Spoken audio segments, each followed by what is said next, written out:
So today's question is, what are game devs looking for when they're looking for an overpowered or OP character?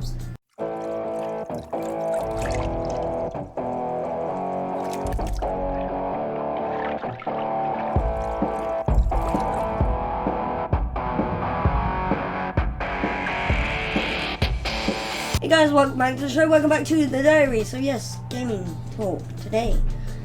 So I was talking a little bit yesterday in my thing that didn't get recorded for sound, was how characters are overpowered and how characters are determined whether they're overpowered or not. And I was basically talking about devs look for player pick rate and character win rate. So, discounting all of the Apex Predators, all the people that get wins all the time, all the people that hack, cheat and stuff, that always get kills, always get wins. They look to everybody who picks that character. And then looks at how many times that character wins a game, wins a match, or wins in general. And then they decide whether that character's OP or not. Now, when you look at it on the scale, if you've got it going up and then this way, anything here, so it's about a 100% pick rate and 100% win rate, that is when it's overpowered. If you have 100% pick rate, but a 60 to 70% win rate, then they look to other characters to find out why those characters aren't being picked. Whether it's because you've got a 3-man, 5-man squad and you can only have one of each character on the team, or it's because the other characters are bad or worse.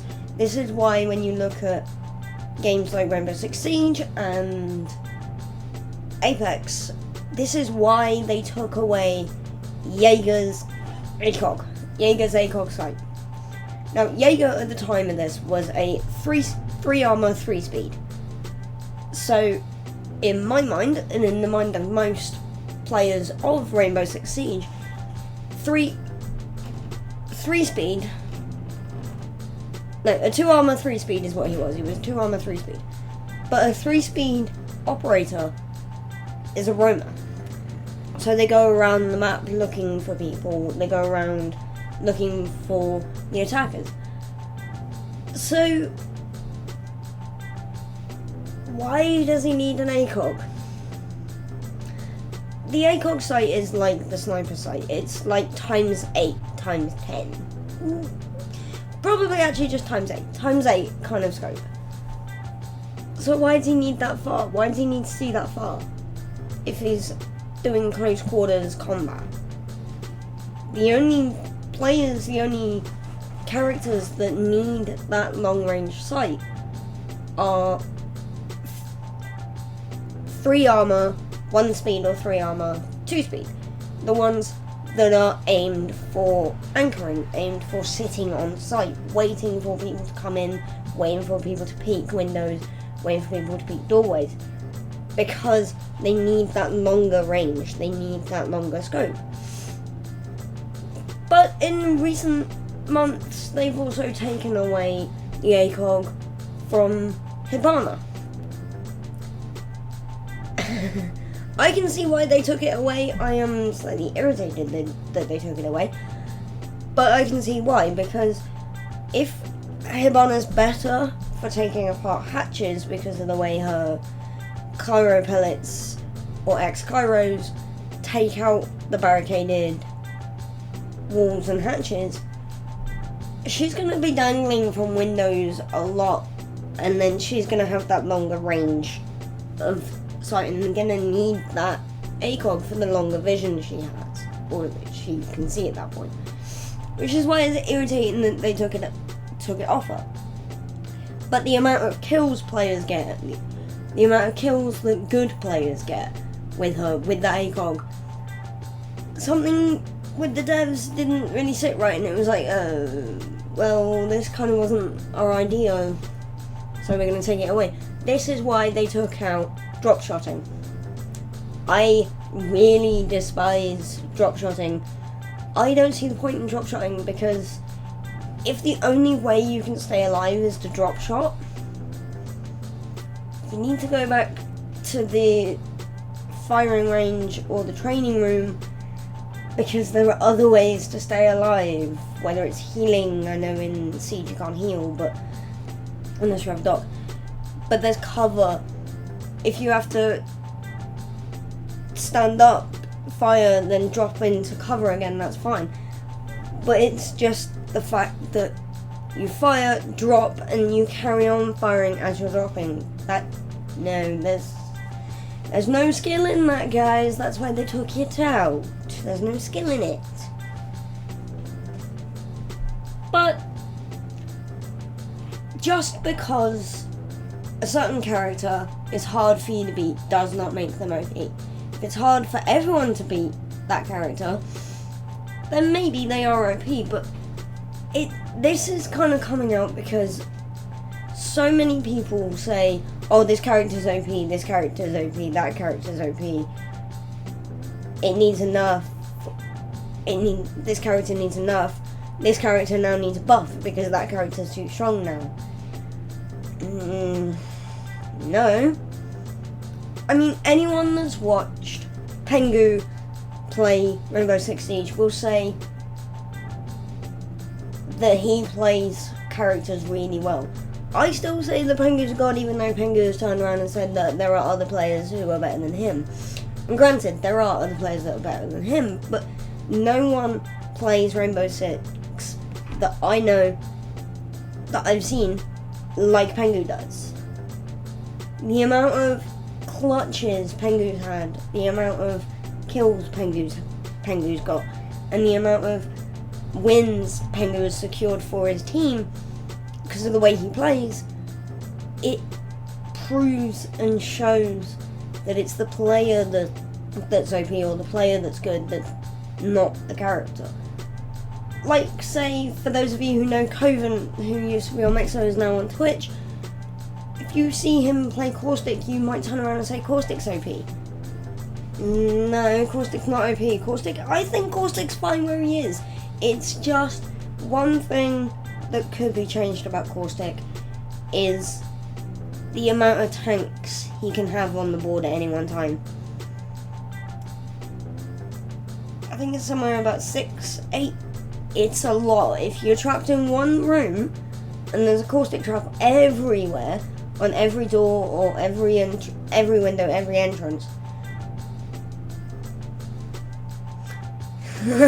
you're screwed if you want to get in there. But that's the thing, not a lot of pro players who play Caustic will trap like that.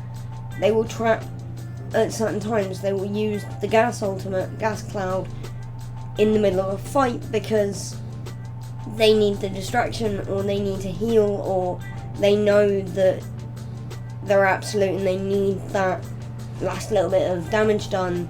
Or the way I use my gas cloud from time to time is just not necessarily distraction, but block off. I play with the Bangalore quite a bit, so I put my gas cloud here.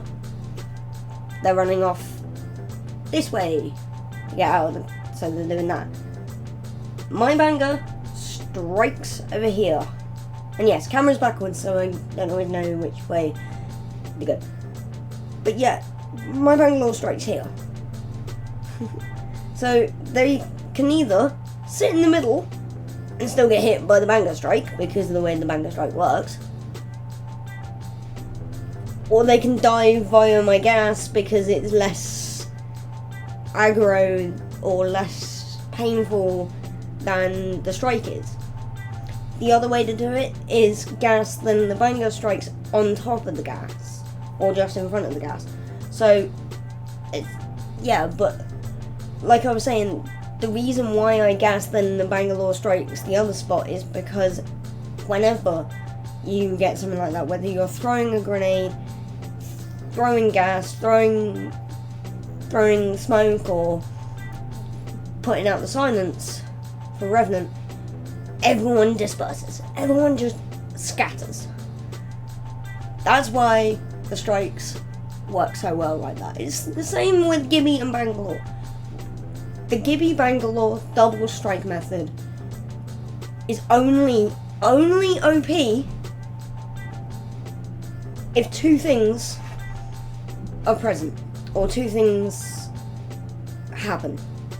One, communication, and I don't just mean I'm striking here. I mean the Gibby and the Bangalore, for preference, need to be friends. In general, need to know each other, because just saying I'm striking this spot is not necessarily good enough, because each Bangalore, or each player, the Bangalore or the Gibby, depending on which one, needs to focus on the enemy as well as just throwing down the strike, because if you both throw the strike at the same time, you can miss people because of the way the Bangalore strike works. It only goes out a certain amount of feet. But because everyone's scattering, if you throw them together and you throw one in the wrong position, the enemy are just going to go bye. We're going to go run off this way because it's clear this way. Bye. You missed. That's why you need the communication. And two, the other thing, I want to say it's the friendship, but yeah, that was it. Communication and map knowledge. Map knowledge is difficult with Apex because the map changes every so often. Every season there's something new with each map. If you know the map and the area well enough, you'll know exactly where to strike and where not to strike, and where the runoff points are.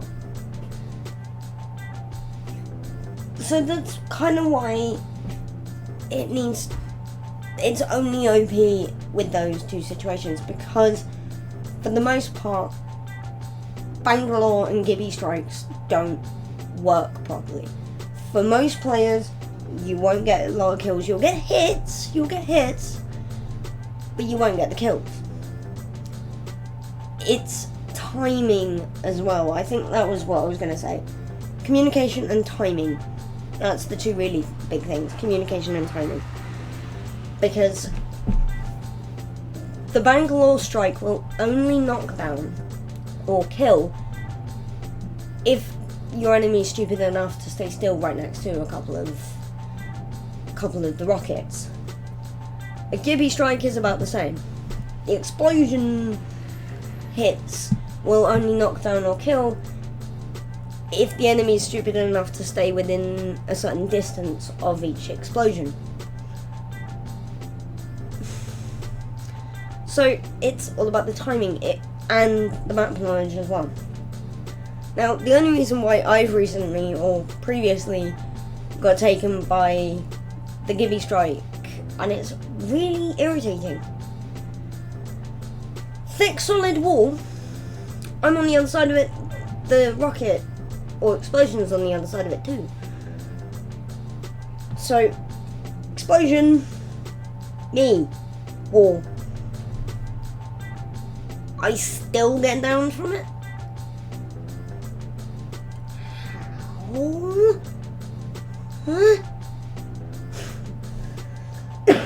It's like the wall absorbed it and then threw it back out.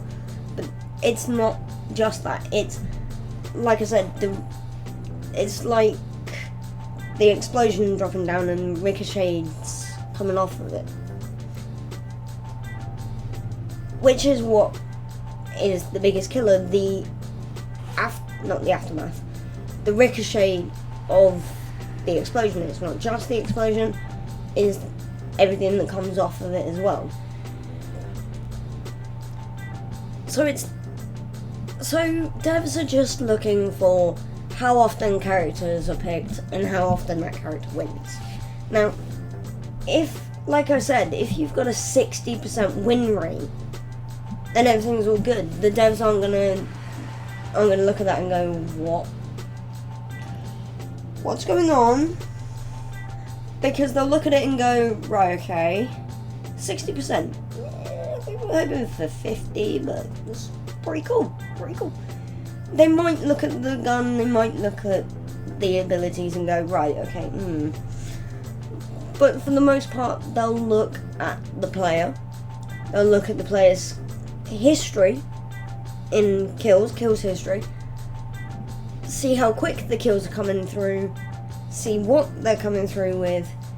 Whether the kit's been used or not. If the kit's not been used, that's the other thing that I reckon Apex or Respawn looks for in Apex, because obviously they've done Mirage buffs, they've done other buffs, they've done nerf for Wraith as well. Wraith's invisibility has been nerfed. It's been changed so that it's no longer I'm now invisible, it's now I'm invisible. Or it's, yeah, and then now I'm invisible. Because so many players were just going, whoop, turning around, running around behind people, killing, and it was just getting used before kills far too much. Or it was getting used in a way that the devs weren't expecting, because that's the thing with devs and game creators. They have the way that you play the game in mind. Take Alien Isolation, for example.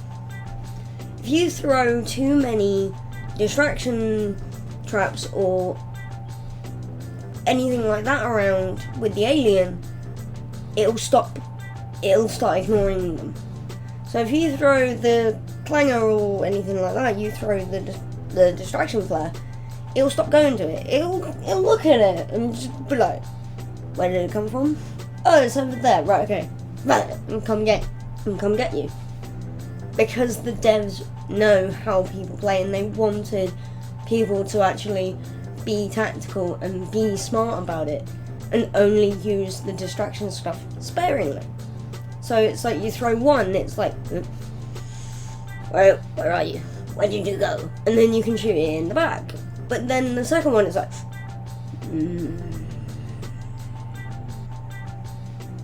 you're here somewhere, I know you are. And then, like I said, the third, fourth one, it's they're like,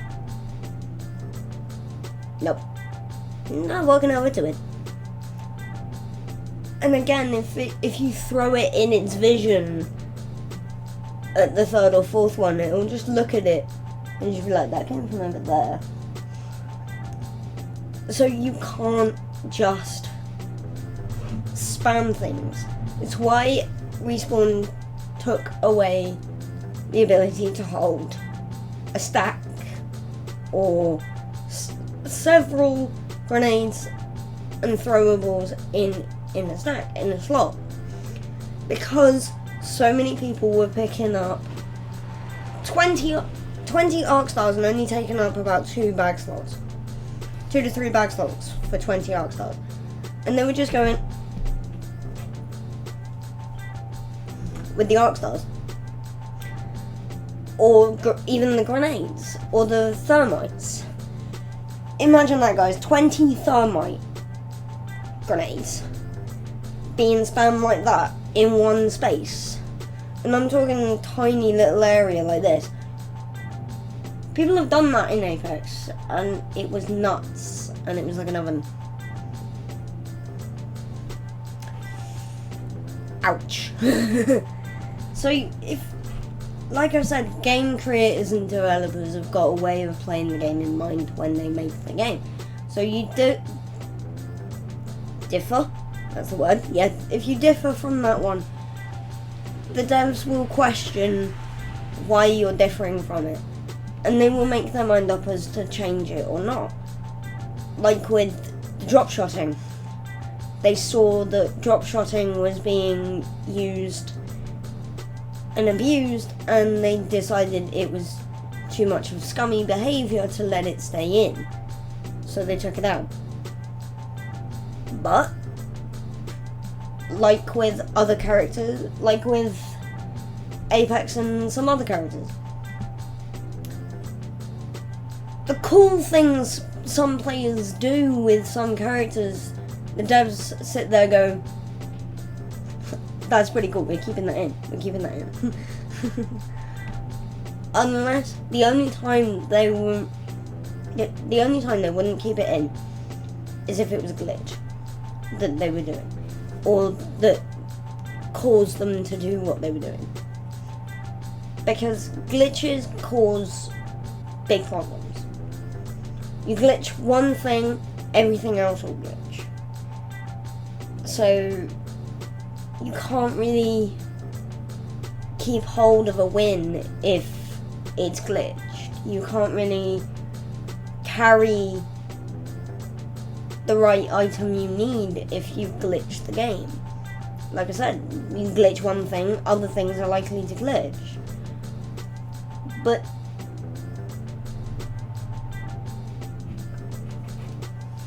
can't remember what I was going to say. Glitch one thing, other things are likely to glitch out. So devs work hard to find glitches like that and take them and repair them, because they don't want other things to glitch. Or if you, like in the case of GTA, if you're gaining in-game items because of a glitch, then you are seen as stealing that in-game item, or you are seen as gaining that item unfairly. There are games out there that punish you for playing it in a way that shouldn't be played or was not intended to be played. Like with the new Sonic the Hedgehog revive, not Sonic the Hedgehog, the new Crash Bandicoot revive. I don't know why I said Sonic. But no, the new Crash Bandicoot revive. If you're in the arena with the lions and you try and cheese your way out of it by standing up in the top left corner where they can't get you, the crowd will literally throw bits of cheese at you, because the devs did not intend for you to cheese your way out of it. The devs did not intend for you to get past the level by standing in a way that you can't be touched. So they watch. I'm not saying they watch your gameplay all the time, so don't go getting scared that people are watching your gameplay. But a lot of your gameplay is recorded and is monitored by the game devs of the game you're playing. Whatever game it is you're playing, a lot of the time you are being monitored. I had a moment, and I do have a video for it. It is Rockstar clearly tested me, because Rockstar did test me. I'd been sat in lobbies by myself for months or weeks, and something awkward, something interesting happened with my gun, because it glitched. My GTA has still been glitching quite a bit, but I got tested by their bot because I've been sat by myself and something weird happened with my gun. It was fishy enough that I'm sat in a lobby by myself that I haven't invited friends in. But it was extra fishy that I had a laser gun that goes through the wall. Unintended, but unintended going through the wall, I mean, not unintended laser gun. But Rockstar decided to test me and work out whether I was or not. Finding out that I wasn't, I haven't been tested since. But I do still have the glitches. The glitch problems.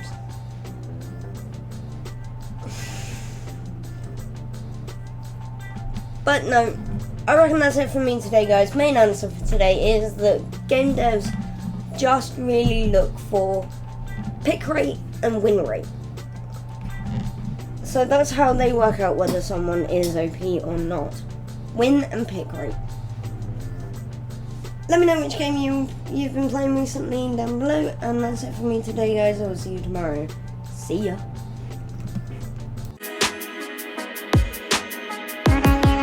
Put a little bit of shit, put a little bit of shit, put a little bit of shit.